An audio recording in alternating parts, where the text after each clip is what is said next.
Yes, in the last class, we have discussed about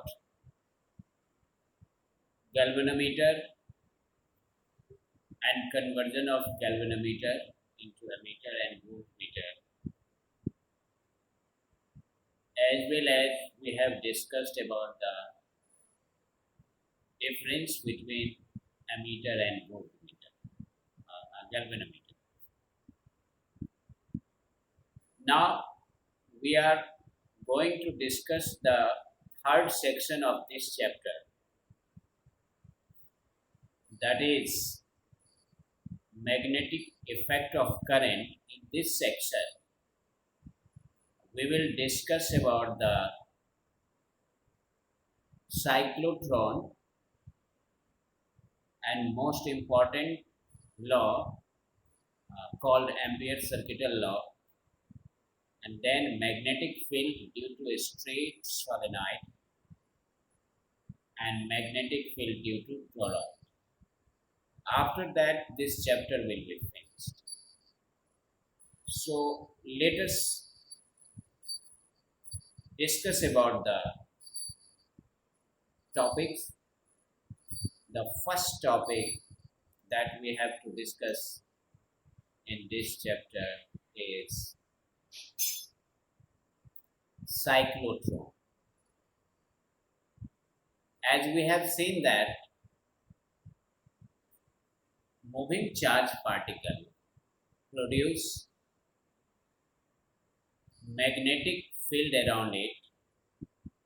So when this moving charge particle enters in a region of external magnetic field, the magnetic field around the charge particle will interact with the external magnetic field and hence experience a force that will be determined by Fleming's left hand rule. And we have already discussed that when electric charge enters in a region of dual field, that is electric field and magnetic field both, then electric charge experience total net force which is just equal to vector sum of electric force and magnetic force, or we can say that force experienced by the moving charge due to electric field and due to magnetic field. So vector sum of the force due to electric field and the force due to magnetic field, and this force is called Lorentz. On the basis of dual field and moving charge, a device is set up to accelerate the charge particle. This device is called cyclotron.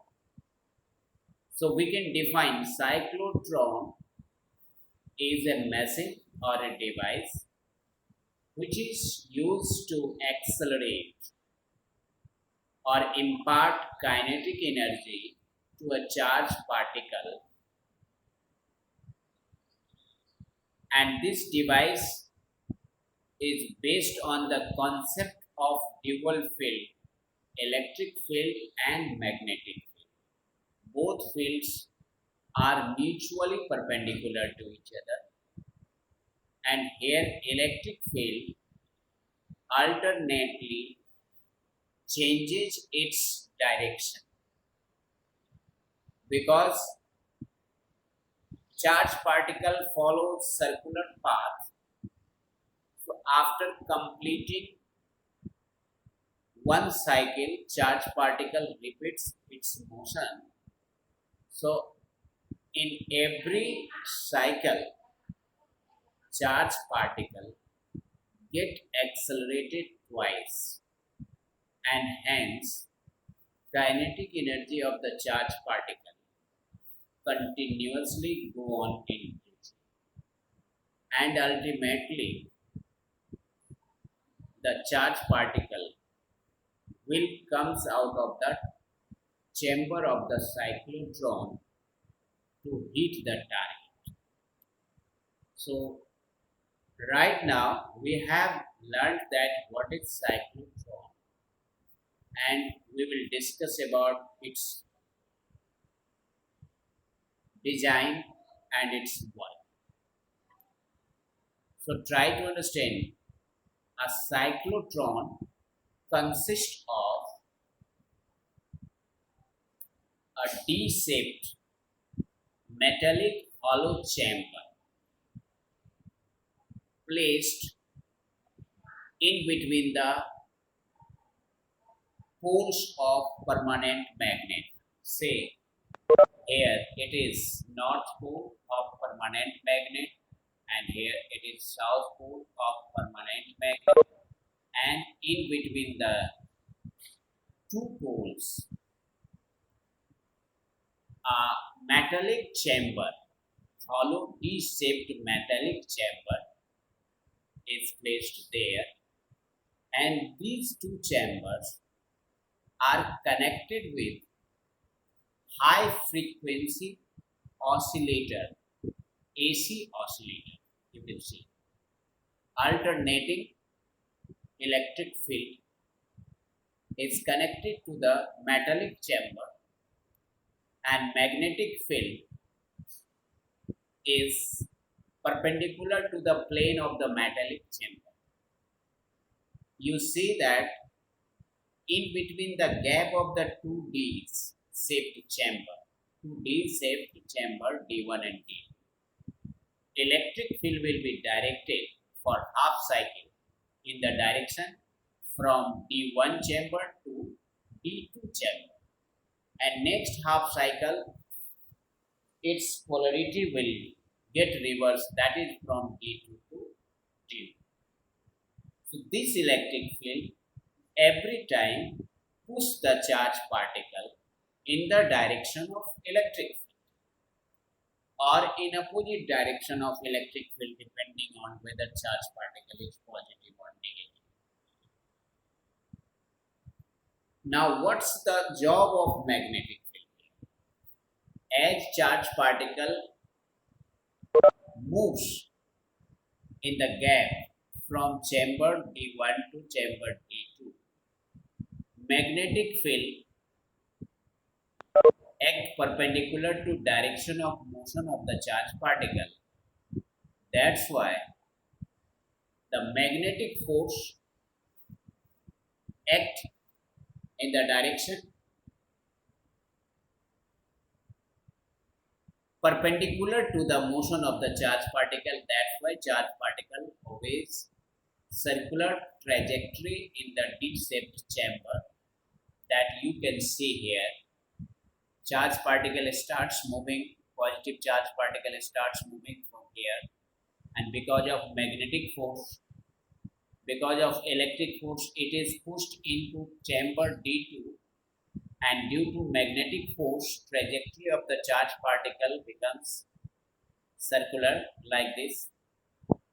So once charge particle enters into this chamber, and again here comes out of the chamber. As soon as the charge particle comes in this gap, the electric field's polarity gets changed. That is, direction of electric field gets changed. So once again this electric field pushes the charge particle into chamber D1, and magnetic field is continued to act in the direction perpendicular to the motion of the charge particle. So charge particle follow the trajectory like this. As soon as the charge particle come from here to here, once again polarity of electric field get changed, and hence here again electric field push the charge particle into chamber D2, and so in this way in every cycle charge particle is being pushed twice by the electrical force due to electric field in between the gap of the chambers. So energy of the charge particle go on increasing. as energy of the charge particle increases, so radius of trajectory of the charge particle also increases. So at last, radius of the charge particle becomes almost equal to radius of the chamber, radius of the metallic chamber, and hence this charge particle ultimately comes out of this window and targeting the target to hit. So this is all the way the construction and working of the cyclotron. Remember here D1 and D2 are the Ds, that is two metallic chamber in D shape, because magnetic field are in a circular disc or in a circular tablet form, so chamber must be in a circular form, but there must be a little bit gap between the two chambers, so it is cut into half, so it acts as a D shape. When you join these two D, it also becomes a circle, a circular chamber. Now N and S, this is the poles of magnet, permanent magnet. North pole is here and south pole is here. Magnetic pole which is, and B is the magnetic field strength, which is directed perpendicular to the plane of the chamber. Now we have to work or look into the working of cyclotron. How does cyclotron work? So while going deep into the working, just remember that D1 is the positive. We just consider imagining that D1 is the positive and D2 is the negative chamber, that is electrically positive. D1 is electrically positive and D2 is electrically negative. Therefore, electric field will be directed from D1 to D2 at the time when charge particle is to be started in between the gap of the chamber. Now, the positive valley charged particle kept at the center in between the gap, and these get accelerated towards D. Now try to understand. As soon as a positive charge particle is placed in between this gap and switch is on, that is oscillator is switched on, then electric fields comes into play and push the charge particle in the direction from D2 to D1 to D2. So you see that electric field becomes in the direction from D1 to D2, while magnetic field is perpendicular to the plane of the chamber. Therefore, the two fields are mutually perpendicular to each other. So simultaneously, charge particle will experience two kind of force. Electric force will accelerate the charge particle, and magnetic force will change the direction of the charge particle. As we have already discussed that magnetic force is not responsible for changing magnitude of velocity, but it is only responsible for changing direction of motion, because magnetic force always acts in the direction perpendicular to the motion of the charge particle. So, due to the perpendicular magnetic field, then according to Fleming's left-hand rule, the charge particle gets deflected and describes a semicircular path and comes to the other sides and again is about to enter into the gap. So when it is about to leave the chamber D2, due to alternating electric field, now polarity of electric field gets changed. As we have discussed that initially D1 was positive and D2 was negative. Now D2 becomes positive and D1 becomes negative. Therefore, particle is again accelerated in the direction from D2 to T1, where it continued to describe the semicircular path, and this process is continued till the charge traverses through the whole space in the metallic chamber, and hence finally it comes out with a very high speed through the window provided in the chamber. Now, this was the construction and working part of the cyclotron. Now we are going to discuss about the theoretical section of the cyclotron.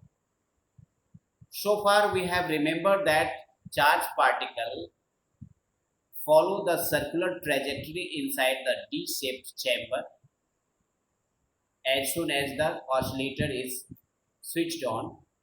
Therefore, circular charged particle moving on a circular path must experience a centripetal force.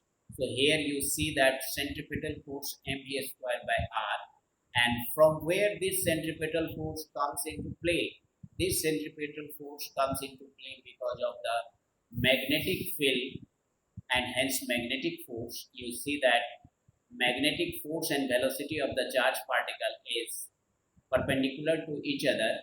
Magnetic field and velocity of the charged particle is perpendicular to each other. Therefore, angle between velocity and magnetic field is 90 degree. So, magnetic force is QVB sine 90 degree, that is QVB.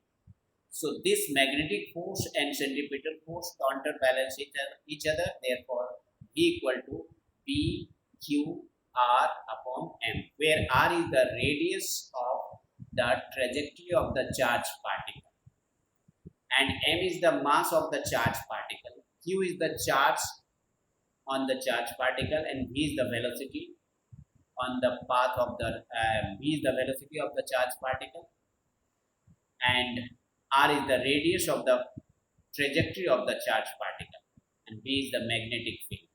And here 90 degree angle is basically angle between the velocity vector and magnetic field. So we have calculated we have calculated velocity of the charged particle. We see that magnetic field is constant, charge is constant, and mass of the charged particle is constant. So velocity is directly proportional to radius of the trajectory, or even we can say that radius is directly proportional to velocity of the charged particle. As velocity increases, radius of the charged particle also increases. So, okay, now,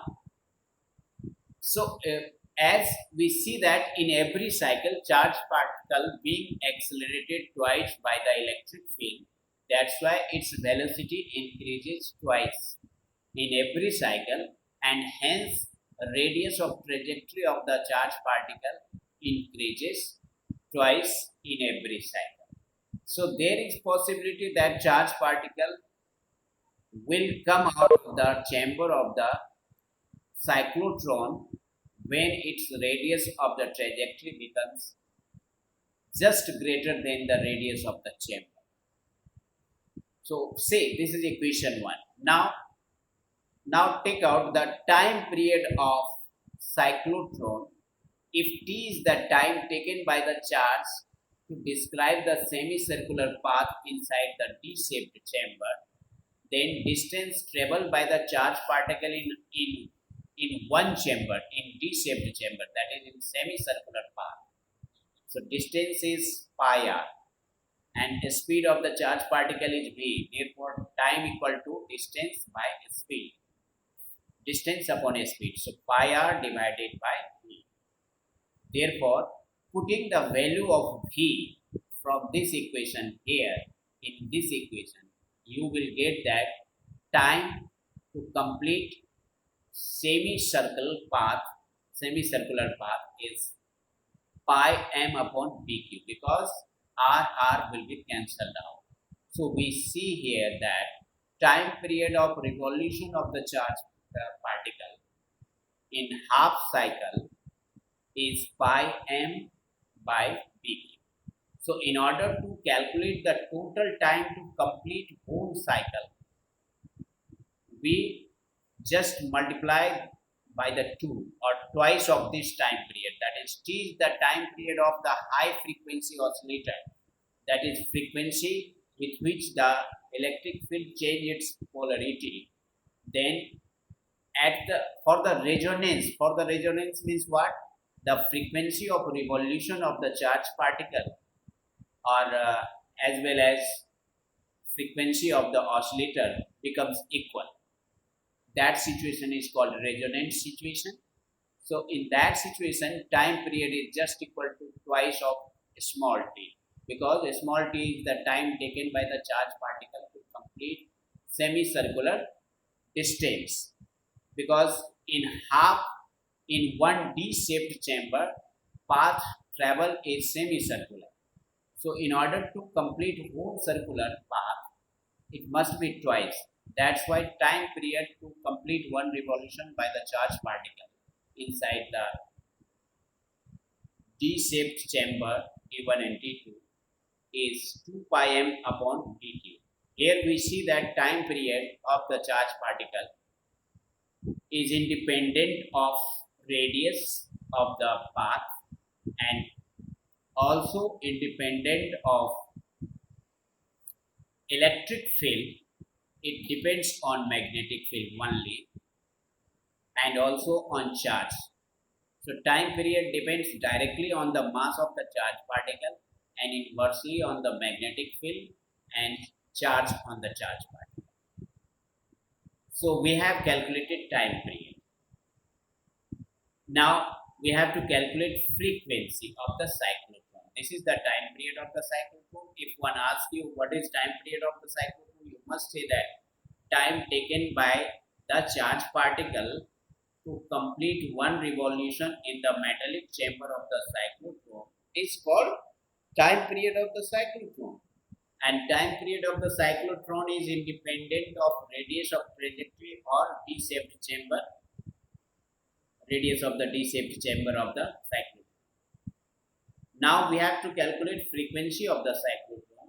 We know that frequency of the cyclotron is reciprocal of the time period. So we take reciprocal of this one, that is f or nu equal to 1 by t, that is equal to dq upon 2 by m.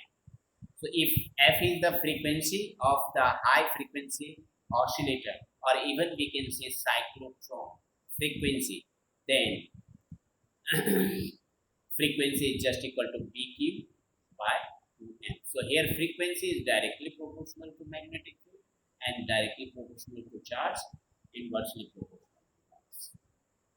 So far we have discussed about the frequency of cyclotron and the time period of the cyclotron and trajectory, radius of the trajectory of the charged particle as a function of velocity of the charged particle, r equal to mv upon bq. This is the radius of the trajectory. As v increases, radius also increases. That is, velocity or speed of the charged particle increases, radius increases. Now we have to calculate maximum kinetic energy attained by the charged particle while just before coming out of the trajectory.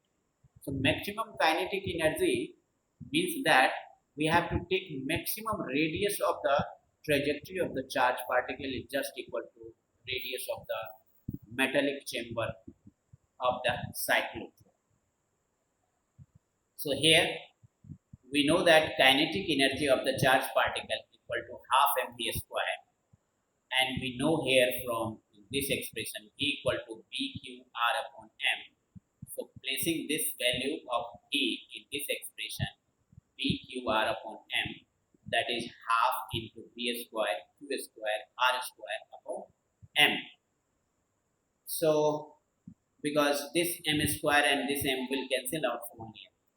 Now, so we see here maximum kinetic energy p, q, m remain constant. So maximum radius of the charged particle, maximum radius of the trajectory of charged particle will be just equal to radius of the D-shaped chamber. So maximum kinetic energy of charged particle is when radius of trajectory of the charged particle is just equal to radius of the D-shaped chamber or semicircular metallic chamber. So this becomes equal to B square, Q square, R square upon M. As radius of chamber is increased, kinetic of charged particle will, kinetic energy of the charged particle will be increased. So you might have heard that a big shaped cyclotron is situated in the NASA, California, which is of 1 kilometer or 5 kilometer diameters. In order to give maximum kinetic energy to a charged particle so that to read the cosmic particles. The expression for the time period and cyclotron frequency only when M remains constant. Other quantities are already constant. Now try to understand here. But M, that is mass, varies with velocity according to Einstein's relativistic as per. When charged particle acquires much more high velocity, then this velocity will be compared with the speed of light. In that case, relativistic principle can be applied. You know that mass is not constant. As speed increases, mass increases according to this formula. V is the speed of the moving particles and c is the speed of light. So mass is the relativistic mass and m naught is the rest mass. So when particle is at rest, then mass is m naught. When particle is moving relatively with high speed, then this mass increases greater than that of the rest mass. So in that case, you will see that kinetic energy increases because mass also increases in that situation. So this is the limitation of the cyclotron you can apply here. So up to here cyclotron is okay, but as soon as charged particle acquires a speed relativistically or comparable to that of the speed of light, in that case cyclotron will not obey the concept of this formula, or cyclotron's limitation is that there will be error. If frequencies varied in synchronization with the variation of the mass of the charged particle, by maintaining magnetic field as constant to have resonance situation, then the cyclotron is called synchrocyclotron. So there are two types of cyclotron. Here in the previous case we have kept mass constant, but in this case mass increases when charged particle moves relativistically. Then we need concept of synchrocyclotron. In that case we can apply the concept of synchrocyclotron. If magnetic field is varied in synchronization with the variation of mass of the charged particle, by maintaining frequency constant to have resonance, then cyclotron is called isochronous cyclotron. So you have studied three types of cyclotrons: normal cyclotron, synchrocyclotron, and isochronous cyclotron. Now a little bit, cyclotron cannot be used for accelerating neutral particles like neutron. This is the limitation of the cyclotron. And electrons also cannot be accelerated because they gain a speed very quickly due to their lighter mass and go out of the phase with the alternating EMF and get lost within the D's. So even electron cannot be used to accelerate using cyclotron. But this means you cannot say that negative charge particle cannot be used to accelerate. Yeah, negative charge particle can be used to accelerate, but not negative particles like electrons, because electrons have negligible mass. So this cannot be used to accelerate. So conclusion is that we can use cyclotron to accelerate both negative and positive charge particles except electrons, because electron have negligible mass. If it would have a comparatively heavier mass, then even electron would have been used to accelerate. Now, new topic is that Ampere's circuital law. So far, we have studied about Biot-Savart law to determine magnetic field due to current carrying conductor. But there is a limitation of Biot-Savart law. We cannot apply Biot-Savart law in various situations, just like we cannot apply the Coulomb's law in various situations. So, in order to overcome that difficulty or problem, we have developed Gauss law. So here we have developed Ampere's circuital law.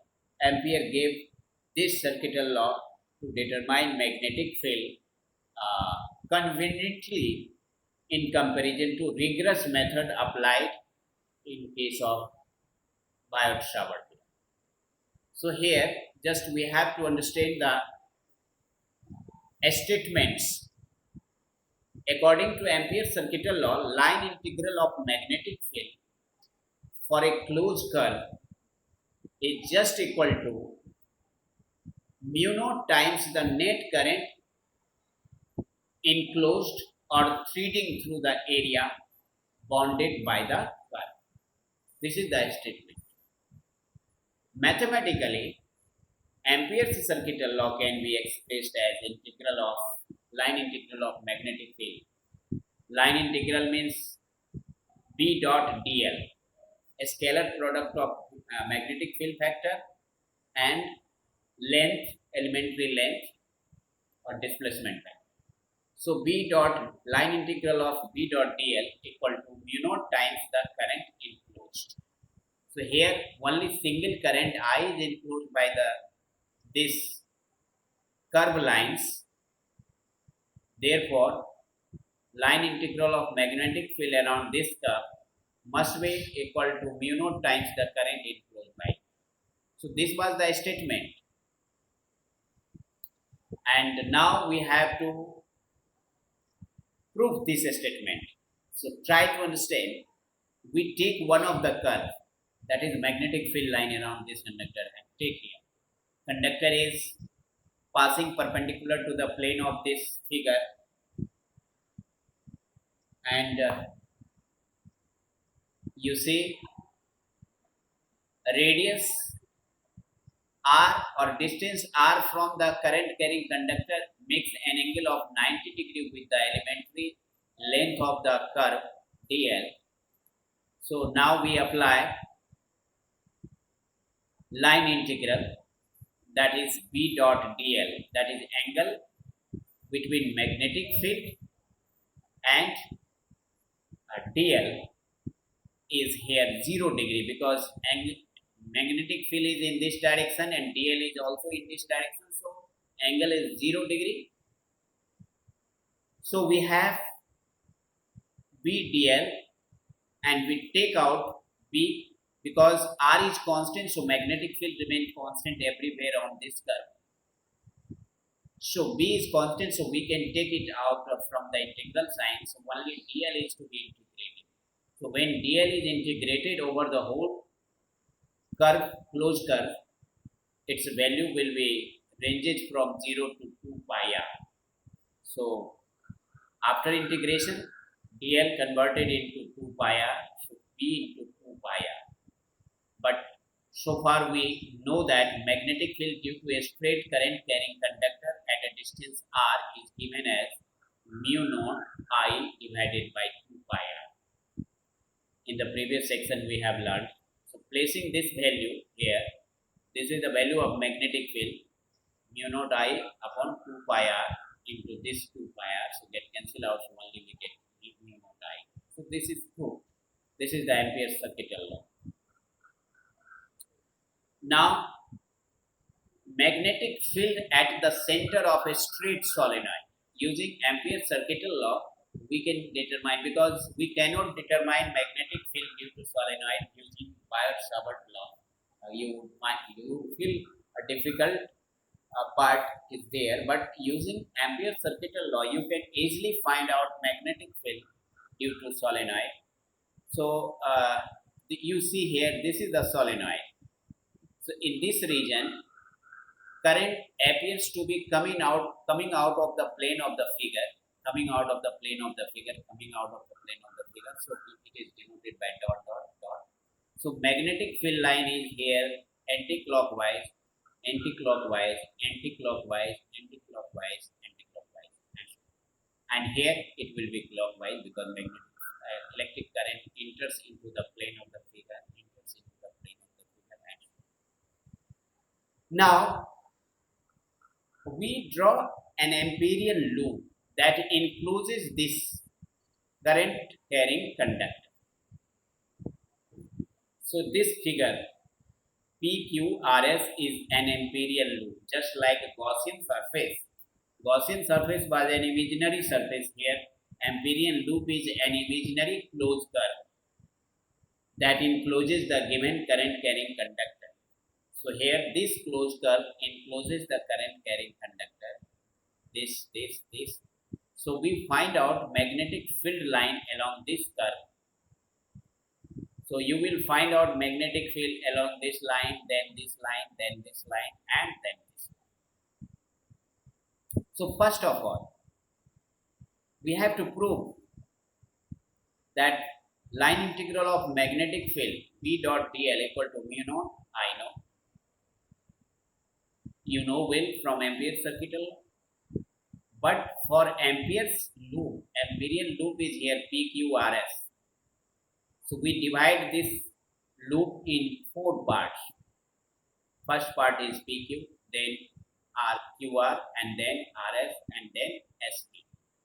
So you see here, the line integral along length PQ is B dot dl, then plus, then QR B dot dl, then across RS B dot dl, and across SP B dot dl. It's okay. Now we have to find the angle between magnetic field and length. So in the first case, magnetic field, you see here this arrow in this direction and this arrow in this direction. So magnetic field and length dl are in the same direction along PQ. Therefore, angle between magnetic field and dl is 0 degree. So here we place B dl cos 0 degree, and here B dl cos 90 degree in this case for QR, because magnetic field direction in this direction and QR is in this direction, so magnetic. So 90 degree. And then again for this case, in this case, here magnetic field is directed in this direction, and this line is in this direction. So you see again 0 degree, and again here 90 degree. So you will find that 90 degree term will vanish, becomes 0. So you will get here outside the solenoid magnetic field becomes negligible. Outside the solenoid magnetic field becomes negligible. So B becomes 0. So here in place of B we put 0. So this term becomes 0. This term also becomes 0, and this term also becomes 0. So net term is what? B dl cos 0, that is B dl, and B dl, and after integration dl will be equal to A, that is PQ equal to A. So we write here A, so B into A. And now according to Ampere's circuital law, line integral of magnetic field must be equal to mu naught times the current enclosed by the loop. So here there are n loops in there are n conductors, current carrying conductors enclosed by these loops. So we write here mu naught NIA, mu naught NIA, where N is the number of turns per unit length. In unit length, number of turns is N. So in A length, that is in length PQ equal to N times. Therefore, mu NAL becomes this one. So equating this value with this one, so BA equal to mu naught NAL. So A and A will be cancelled out. So magnetic field B equal to mu naught NI. This is the well-known expression for magnetic field inside the solenoid. So where N is the number of turns per unit length, A is the length of the path, and I is the current passing through the length of the solenoids. Now, last topic is left, that is toroid. So when the straight solenoid is bent in the form of circular loop, then it acts as a toroid. So in that case, you need to find out magnetic field at the center of this toroid. So B dot dl equal to mu naught I according to Ampere's circuital law. So B dot dl equal to B dot dl cos 0 degree, because if you try to understand here, magnetic field will be tangentially in this way and dl is also in this way. The angle between B and dl is 0 degree. So you write here. So B into dl equal to B 2 pi r, because dl will be integrated up to 2 pi r. So as there are n turns, so you multiply mu naught I naught by the small n, that is number of turns per unit length. So mu naught n into 2 pi r I. Again you will get magnetic field inside the toroid is mu naught n I. Now the magnetic field exists only in the tubular area bonded by the coil, and it does not exist in the area inside and outside the toroid. हाँ जी, अभी तो एक class है, बैठ जाओ. Okay, so B is 0 at O and Q and non-zero at P. So you see that inside the toroid, in the region, magnetic field is 0, but in the interior of this coil, magnetic field is non-zero. And expression is same as that of the straight solenoid, because it is nothing but solenoid. If you cut it from here and then make it straight, then it becomes as a solenoid. So there is a little bit difference in the solenoid and toroid, that is in their shape, but their magnetic field expression in the axial area is same. That's all for today, and this lecture will be uploaded. This lecture will be uploaded on YouTube. Thank you.